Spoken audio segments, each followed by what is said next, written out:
कार्तिक शुद्ध प्रतिपदा या दिवशी बलिप्रतिपदा हा सण साजरा केला जातो.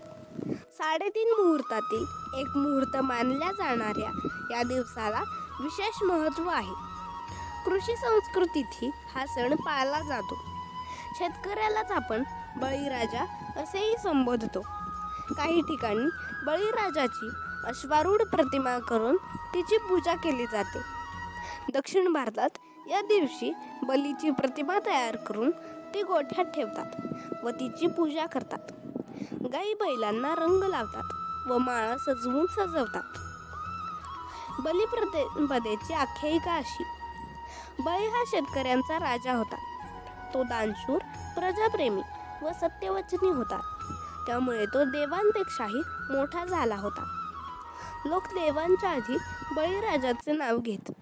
त्यामुळे देव संतप्त झाले व त्यांनी विष्णुदेवाला साकडे घातले. विष्णू वामनावतार धारण करून बळीकडे याचक म्हणून गेला. तेव्हा तुला काय हवे ते माग, असे बळीराजाने सांगितले. यावर मला फक्त 3 भूमी हवी, असे वामन उत्तरला. बळीने आपले वचन पाळले. वामनाने एका पावलात स्वर्ग व्यापला तर दुसऱ्या पावलात पृथ्वी व्यापली.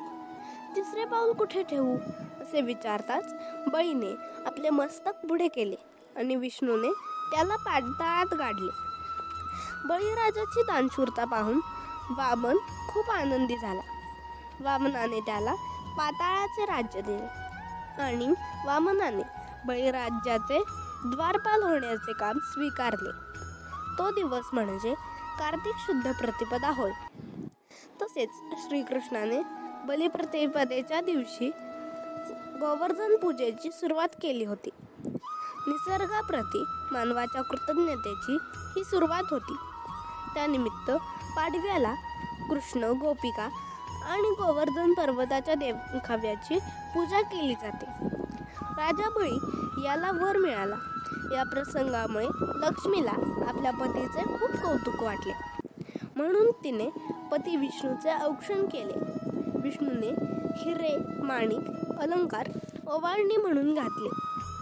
यामुळेच आजही बलिप्रतिपदेला घरोघरी सायंकाळी पाटाभोवती रांगोळी काढून पत्नी पतीला ओवाळते व पती पत्नीला ओवाळणी घालतो. या दिवशी विक्रम संवत सुरू होतो. आर्थिक हिशोबाच्या दृष्टीने व्यापारी लोक दिवाळी पाडवा ही नववर्षाची सुरुवात मानतात. लक्ष्मी प्राप्तीसाठी नव्या वह्यांचे पूजन करून व्यापारी लोक वर्षाचा प्रारंभ करतात. व्यापारी लोकांच्या जमा खर्चाच्या नवीन वह्या या दिवशी सुरू होतात. नवीन वह्या सुरू करण्यापूर्वी वह्यांना हळद, कुंकू, गंधफूल व अक्षता वाहून पूजा करतात. बलिप्रतिपदेच्या मुहूर्तावर घर, वाहन, गृहोपयोगी उपकरणे खरेदी करण्यावर भर दिला जातो. तसेच नवा व्यवसाय सुरू करण्यासाठी हा दिवस शुभ मुहूर्त मानला जातो. कथेनुसार राक्षस कुळात जन्म घेऊनही बळीच्या पुण्याईने त्याच्यावर वामन देवाची कृपा झाली. त्याने ईश्वरीय कार्य म्हणून जनतेची सेवा केली. तो सात्विक वृत्तीचा व दानी राजा होता.